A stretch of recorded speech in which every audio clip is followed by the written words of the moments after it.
আসসালামু আলাইকুম। ভারত তার নিজের পায়ে কুড়াল মেরেছে।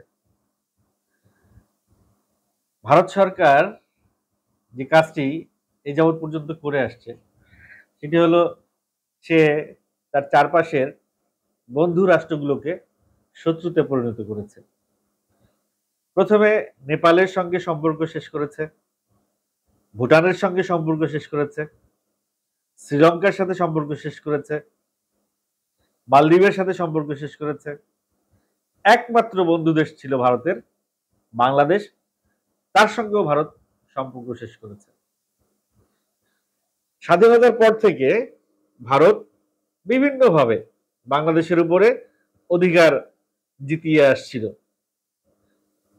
ভারত এমনও অনেক গল্প শুনেছি আমরা, এমন অনেক তথ্য পেয়েছি আমরা যে বাংলাদেশের সরকারি অনেক গুরুত্বপূর্ণ পদে ভারতীয় নাগরিক চাকরি পর্যন্ত করে। তার প্রমাণও পাওয়া গেছে। অনেক সংবাদে আমরা দেখেছি যে কারা কারা ভারতের নাগরিক বাংলাদেশে বসে বাংলাদেশ সরকারের গুরুত্বপূর্ণ পদে কাজ করছে। এমনও সংবাদ আমরা দেখেছি যে এই গত ছাত্র আন্দোলনের সময় যখন 5 আগস্টে শেখ হাসিনা পলাইলো, তখন বাংলাদেশে বিজিবির পোশাক পরা, আর্মির পোশাক পরা এরকম অনেক জওয়ান এয়ারপোর্টে তাদের ব্যাগ, তাদের পরিধেয়, তাদের পোশাক, তাদের বেল্ট এমন অনেক কিছু ফেলে মানে যার পর নাই হয়ে পালিয়েছে। এরকম একটা ভিডিও ভাইরালও হয়েছে। বিডিআর হত্যা যে হয়েছে, সেই বিডিআর হত্যায় যে ভারতের ইন্ধন ছিল, ভারতের সরাসরি অংশগ্রহণ ছিল, সেই বিষয়েও অনেক তথ্য ভিডিও আমরা দেখেছি। ভারত তার আরো একটা দেশের কথা আমি বলতে ভুলে গেছি, পাকিস্তান। পাকিস্তানের তো জন্মগতভাবেই পাকিস্তানের সাথে ভারতের শত্রুতা। এই পর্যন্ত ভারত যেটি পারেনি সেটি হচ্ছে কোনো দেশেই তাদের কর্তৃত্ব ফলাইতে পারে নাই। ইস্ট ইন্ডিয়া কোম্পানির মতো ইংরেজরা যেরকম উপশাসক হয়ে এই দেশে এসে খবরদারি করত বা করেছে, সেই প্রসেসেই ভারত তার বন্ধু রাষ্ট্র বা তার প্রতিবেশী রাষ্ট্রদের সঙ্গে সেই ব্যবহারটা করতে চেয়েছিল। অবশেষে আজকে ভারত একা। ভারত এত অবিচার, অন্যায় এবং দুর্ব্যবহার তার প্রতিবেশী রাষ্ট্রের সঙ্গে করেছে যে ভারতের আশেপাশের কোনো রাষ্ট্র এখন আর ভারতের পক্ষে নেই। আজকে ভারতের সার্বভৌমত্বই হুমকির মুখে। আজকে যদি ভারতকে কেউ দখল করার চেষ্টা করে, ভারতের উপরে কেউ আক্রমণ করতে চায়, ভারতকে নিয়ে কেউ যদি খেলতে চায়, তাহলে বাংলাদেশ, পাকিস্তান, নেপাল, ভুটান, মালদ্বীপ, শ্রীলঙ্কা যে কোনো একটা দেশের উপর দিয়ে ভারতে প্রবেশ করা খুব সহজ ইস্যু হয়ে যাবে। ভারত যেভাবে তার প্রতিবেশী রাষ্ট্রের সঙ্গে বৈরী আচরণ করে চলেছে, তাতে ভারত যে একা হয়ে গেছে এটি তার বোঝার ক্ষমতা বোধহয় আল্লাহ পাক এখনো দিছে কিনা জানি না, তবে অলরেডি তার বুঝে যাওয়া উচিত। এই যে বার্মায় রোহিঙ্গাদের যে হত্যা করা হলো, সেই রোহিঙ্গা হত্যায় ভারতের সায় ছিল এবং সেই জায়গাগুলোতে গিয়ে ভারত তার ব্যবসা বিস্তার করতে চেয়েছিল এবং করছেও।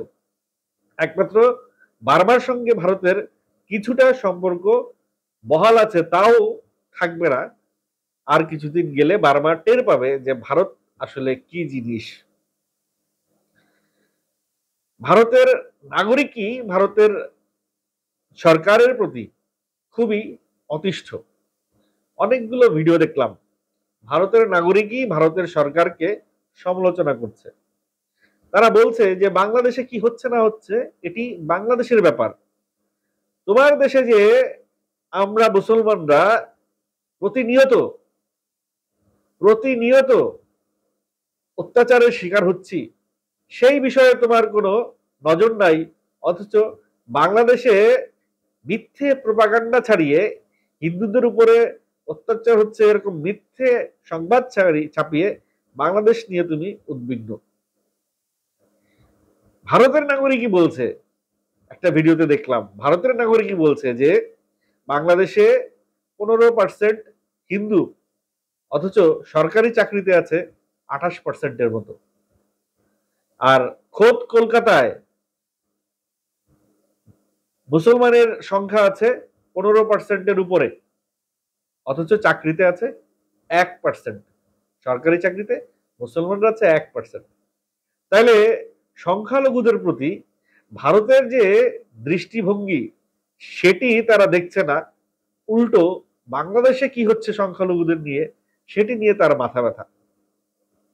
ভারতের সংবাদ মাধ্যম বিভিন্ন মিথ্যে সংবাদ সাজিয়ে গুছিয়ে বিভিন্নভাবে প্রচারণা চালিয়ে প্রপাগান্ডা সৃষ্টি করার চেষ্টা করছে যে না, বাংলাদেশে আসলেই হিন্দুদের উপরে অত্যাচার হচ্ছে, এবং সেই লক্ষ্যে তারা কিছু এজেন্ট নিয়োগ করেছে, যার মধ্যে এক এজেন্ট নিজের বাড়িতে আগুন দিছে, আগুন দিয়া সংবাদ প্রকাশ করতেছিল যে এটা নাকি সরকার করছে, বাংলাদেশের সরকার।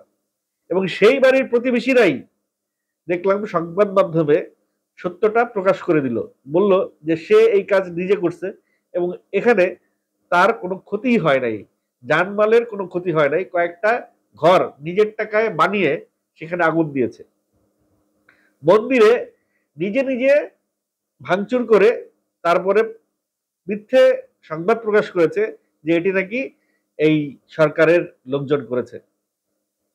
এই ধরনের বহু বহু মিথ্যে কথা তারা তাদের সংবাদ মাধ্যমে প্রকাশ করছে এবং তারা একটা ইন্টারন্যাশনাল ভাইব ক্রিয়েট করার চেষ্টা করছে। তারা ইন্টারন্যাশনালি তাদের মিথ্যে সংবাদ প্রচারের মাধ্যমে যে একটা মিথ্যাকে সত্য প্রচার করার চেষ্টা করছে, সেই চেষ্টা যে ইন্টারন্যাশনাল সংবাদ মাধ্যম টের পেয়ে যাচ্ছে, এটাও তারা বুঝতেছে না। মানে কতটুক ছাগল হইলে তারা তাদের এই যে মিথ্যে সংবাদগুলো ইন্টারন্যাশনাল সংবাদ মাধ্যমরা যে বুঝে ফেলতেছে, এটা তারা বুঝতেছে না। এখন যে বিষয়টা হয়ে গেছে সেটা হচ্ছে ভারত তো একা হয়ে গেছেই, এবং ভারত একা হয়ে যেই কাজটা করছে এই কয়দিন, যেই অপ তথ্য, মিথ্যে সংবাদ, মিথ্যে বিবৃতি দিয়ে ভারত যেভাবে বাংলাদেশকে ছোট করতে চাইছে, এতে করে বাংলাদেশের ভিতরে কিন্তু একটা জাতীয় ঐক্য তৈরি হয়ে গেছে। বাংলাদেশের মানুষজন আগে বিভিন্ন দলে বিভক্ত ছিল। বাংলাদেশের মানুষ ছিল জামাতে বিভক্ত ছিল, ইসলামী ঐক্যজোটে বিভক্ত ছিল, বিএনপিতে বিভক্ত ছিল, ছাত্র ইউনিয়ন, ছাত্র ফ্রন্ট, এরকম নানা বিভিন্ন 14টা দল, অনেকগুলো দল, এতগুলো দলের নাম আমার মনে নাই।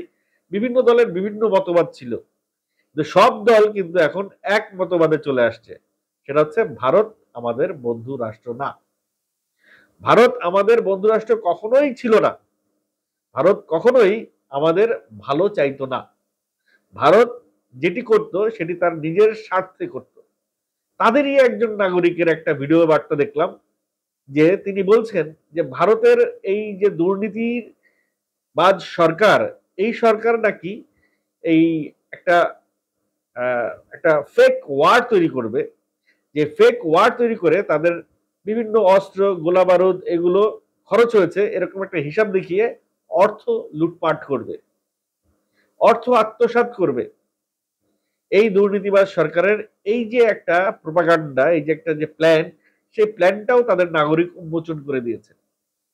কিছুদিন আগে ইসরায়েলে এরকম ভিডিও দেখতাম, ইসরায়েলের নাগরিকরা এরকম বলতো যে তাদের সরকার যেটা করছে খুব অন্যায় করছে। ইসরায়েলের নাগরিকরা তাদের সরকারের প্রতি অসন্তুষ্ট ছিল। সেই ভিডিওগুলো এখন ভারতে দেখছি, ভারতের নাগরিকরাই ভিডিও বার্তা দিচ্ছে যে তাদের সরকারের উচিত নিজের চরকায় তেল দেয়া, নিজের দেশে কি হচ্ছে সেইটার দিকে মনোযোগী হওয়া। দেখেন ওরা বলতেছে আজমির শরীফের নিচে নাকি শিব মন্দির আছে 200 বছর আগে। 200 বছর আগে কি ছিল সেটা ওরা এখন স্বপ্ন দেখতেছে। ওরা বলতেছে তাজমহলের নিচে নাকি মন্দির আছে 200 বছর আগে। আরে বেটা, 200-250 বছর আগের কথা যাইতে হবে না, এই তো কয়েক 100 বছর আগে তোরা কি ছিলি? মুসলমানদের অধীনে তারা ছিলি। তোদেরকে মুঘল সম্রাটরা চালাইতো, তোদেরকে শাসন করতো মুসলমানরা। সেই সময় কই কোনো হিন্দু মেরেছে মুসলমানরা, এরকম কোনো রেকর্ড তো নাই। হিন্দু বলে তাদেরকে দুই চোখে দেখছে এরকম কোনো রেকর্ড তো নাই। বরঞ্চ অনেক তাদের আমলে অনেক হিন্দুরা, অনেক মানে ব্যাংকার যারা ছিল, যাদের কাছে টাকা পয়সা বেশি ছিল, সবই ছিল ম্যাক্সিমাম হিন্দু তাদের আমলেই, সেই মুসলমানের আমলে। আর আজকে তোরা মুসলমান হিন্দুর একটা ভেদাভেদ তৈরি করার চেষ্টা করছিস। বাংলাদেশে হিন্দু মুসলমান শুরু থেকেই ভাই ভাই, শুরু থেকেই একটা সুন্দর সম্পর্ক বিরাজমান। এই যে চিন্ময়, এই চিন্ময় যে কত বড় ভণ্ড, কত বড় মানে প্রতারক, সে নিজেই স্বীকার করেছে সে আওয়ামী লীগ সরকারের পক্ষ হয়ে কাজ করছিল। তার বক্তৃতায় সে নিজেই বলেছে, তার কিছু ছবিও পোস্ট হয়েছে, সে সবাইকে বলে নিরামিষ থাকতে আর সে খায় মাছ, সে খায় আমিষ। এইরকম একটা ভণ্ড লোক, যার একটা ব্যাংক ব্যালেন্সও আছে, যে কিনা সন্ন্যাসী। সন্ন্যাসীদের আবার ব্যাংক ব্যালেন্স থাকে, শুনেছেন কোথাও? এরকম একটা ভণ্ড লোককে নাকি ছেড়ে দিতে হবে। ইউনূস সরকার এই ভণ্ড লোকটাকে অ্যারেস্ট করানোর মাধ্যমে তাদের আসল চেহারাটা বের করে দিয়েছে। আজকে বাংলাদেশের প্রতিটা মানুষ, প্রতিটা মানুষ, আজকে বাংলাদেশের প্রতিটা মানুষ ভারতের উপর তিক্ত, বিরক্ত, ভারত বিদ্বেষী হয়ে যাচ্ছে। ওদের কলকাতার হোটেলের মালিকরা ভিডিওতে বিবৃতি দিল যে আজকে বাংলাদেশের মানুষ কলকাতায় যাচ্ছে না বলে তাদের হোটেল ব্যবসা একেবারে ধসের পথে, তাদের মার্কেটের ব্যবসা একেবারে ধসের পথে। বাংলাদেশের মানুষ সেখানে শপিং করতে যাচ্ছে না বলে তাদের মার্কেট ধসের পথে, এবং তাদের চিকিৎসা ব্যবস্থাও কিন্তু ক্ষতির সম্মুখীন হবে, কারণ বাংলাদেশের মানুষ তাদের এখানে চিকিৎসা নিতে যাচ্ছে না বা ভবিষ্যতে আর যাবেও না। যে ঝামেলা তারা তৈরি করছে, যে মানে একটা বিশৃঙ্খলা তারা সৃষ্টি করছে, এই বিশৃঙ্খলার ফলাফল কিন্তু তারা পেতে শুরু করেছে। আজকে ভারতের এই সরকার খুব বেশি দিন লাগবে না, তাদের মানুষ তো কেবল জাগতে শুরু করেছে। তারাও কিন্তু এই যে পাকিস্তানও কিন্তু কয়েকদিন আগে বাংলাদেশের ছাত্র আন্দোলনের 5ই আগস্ট উদাহরণ টেনে পাকিস্তানেও কিন্তু আন্দোলন হয়েছে। তো ভারতের ভিতরে এরকম একটা আন্দোলন হবে খুব শিগগিরই, এটা কিন্তু খুব বেশি দিন বাকি নাই। মোদী সরকার এখনো টের পাচ্ছে না যে সে আদতে হিন্দু মুসলমান বিভ্রান্তি সৃষ্টি করে মানুষে মানুষে ভেদাভেদ তৈরি করতেছে। এখনকার মানুষ অনেক শিক্ষিত রে ভাই, কুসংস্কারে এখন আর বিশ্বাস করে না। ভারতের কতজন হিন্দু হিন্দু ধর্ম ঠিক মতো পালন করে সেটা একটু ঘরে ঘরে যেয়ে দেখাইছেন। ধর্ম, বর্ণ এগুলোর ঊর্ধ্বে চলে গেছে তারা এখন। খোদ ভারতেই হিন্দু মুসলমান অহরহ বিয়ে হচ্ছে, অহরহ সম্পর্ক হচ্ছে, খোদ ভারতেই হচ্ছে, বাংলাদেশেও এটা হচ্ছে। তো আজ হিন্দু মুসলমান এই যে ভেদাভেদ, এই ভেদাভেদ দিয়ে, এই বর্ণ ভেদাভেদ, ধর্ম ভেদাভেদ দিয়ে আগের যুগে, কলিন যুগে মানে অশিক্ষিতদের যুগে এই ধর্ম বর্ণের ভেদাভেদ দিয়ে একটা গোষ্ঠী তাদের আখের গুছাইতো। সেই দিন আর নাই রে ভাই। তোরা কবে শিক্ষিত হবি? তোরা কবে? মোদি নাকি চা বিক্রি করতো, চায়ের দোকানদার ছিল। আমি জানি না এই কথাটার কতটুকু সার্থকতা, কতটুকু সত্যতা, কিন্তু এখন আমার মনে হচ্ছে যে এটাই সঠিক। একটি চা বিক্রেতার মাথা থেকে আর কি আসবে বলেন? একটা অশিক্ষিত চা বিক্রেতা, চা বিক্রি করতে, যে চায়ের দোকানদার ছিল, যে তার মাথা থেকে কি আসবে? সে এইসব বিভেদ, এইসব পলিটিক্স, নোংরা পলিটিক্স নিয়েই তো সে টিকে থাকবে। আজকে ভারতের একজন শিক্ষিত, একজন মেধাবী, একজন মানে এমন একজন রাষ্ট্রপ্রধান দরকার যে ভারতকে একটা সঠিক পথ দেখাইতে পারবে, এই হিন্দু মুসলমান ভেদাভেদ না করে ভারতকে একটা সুন্দর রাষ্ট্রে পরিণত করতে পারবে, এরকম একজন নেতা দরকার ভারতের। ভারতের যে লোক সংখ্যা যেরকম বেশি, ঠিক তেমনি ভারতে অশিক্ষিতদের সংখ্যাও এখনো অনেক বেশি, যে তারা এখনো গরুর প্রস্রাবকে তারা পবিত্র মনে করে খায়, গরুর গোবরকে পবিত্র মনে করে খায়। এই ধরনের সংবাদ ভারতেই দেখা যায়। এখনো ভারতে কুকুরের সঙ্গে বিয়ে করে, কুকুরের সঙ্গে বিয়ে বসে, ভারতেই দেখা যায় এগুলো শুধুমাত্র। ভারতে এখনো কুকুরকে নাকি বিয়ে করে, এই ধরনের সংবাদও দেখা যায়। তো সেই ধরনের সেই সেই দেশের সংবাদ মাধ্যম থেকে এই ধরনের বিভ্রান্তকর সংবাদ যে আসবে, এটাই স্বাভাবিক। আজকে ভারত আরো একটি বন্ধু রাষ্ট্র হারাইলো। আজকে ভারতের নিজের দোষে, নিজের কর্মের ফলে নিজের কর্মের ফল ভোগ করছে ভারত।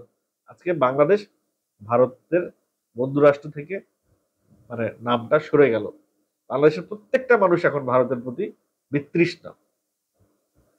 ভারতের সরকার, ভারতের প্রশাসন, ভারতের নীতি কেউ এখন আর পছন্দ করছে না। ভারতের আসল চেহারা উন্মোচিত হয়ে গেল। শুধু যে মোদী সরকার না, মোদী সরকারের আগের সরকার, তার আগের সরকার, প্রত্যেকেই ভারতে এই পর্যন্ত যে কটা সরকারই আসছে, সব সরকারই চেষ্টা করেছে ভারতের ভিতরে তাদের একটা নিজস্ব একটা পলিসি রাখছে, যেই পলিসির কারণে তারা নিজেরা বড় হইতে যায় আশেপাশের প্রতিবেশী রাষ্ট্রকে ছোট করে রাখছে। আরে ভাই, একটা জায়গায় যদি আপনি বড় হইতে চান, আপনি যদি শক্তিশালী হতে চান, তাহলে আপনার দুই হাতকেই শক্তিশালী করতে হবে, আপনার পাকেও শক্তিশালী করতে হবে, আপনার মাথাকেও শক্তিশালী রাখতে হবে, তাইলে একটা পুরো দেহ শক্তিশালী হবে। এই পুরো সাউথ এই দক্ষিণ এশিয়ায় যে কটা রাষ্ট্র আছে, প্রত্যেকটা রাষ্ট্র যদি শক্তিশালী হয়, তাহলে দক্ষিণ এশিয়া শক্তিশালী হবে। ইউরোপের মতো দক্ষিণ এশিয়ারও একটা শক্তিশালী চেহারা হওয়ার কথা ছিল। এই ভারতের কারণে এটা হচ্ছে না, ভারতের নীতির কারণে এটা হচ্ছে না। আজকে আমি বলতে বাধ্য হচ্ছি যে ভারতে এমন একটা সরকার দরকার যে ভারতকে সঠিক পথ দেখাইতে পারবে। যাই হোক, এই তাদের এই ছেলে মানুষের কারণে, তাদের এই ছাগলামির কারণে আজকে বাংলাদেশের একটা লাভ হয়েছে, বাংলাদেশের মানুষের ভিতরে একটা ঐক্যমত এসেছে। বাংলাদেশের জামাত বলেন, ইসলামী ঐক্যজোট বলেন, বিএনপি বলেন, সবাই কিন্তু এখন এক ছাতার নিচে, সবাই এক বাক্যে ভারত বিদ্বেষী হয়ে গেছে। এখন বুঝো ঠেলা, তোমাদের একটা মাত্র বন্ধু দেশ ছিল, সেটাও এখন চলে গেছে, এক ঘরে হয়ে যাচ্ছ, কি করবা সামনে? দেশ হিসেবে এরকম একটা নির্লজ্জ অবস্থানে অবস্থান করছো, সেই অবস্থান থেকে ফিরে আসো। রামের সুমতি হোক।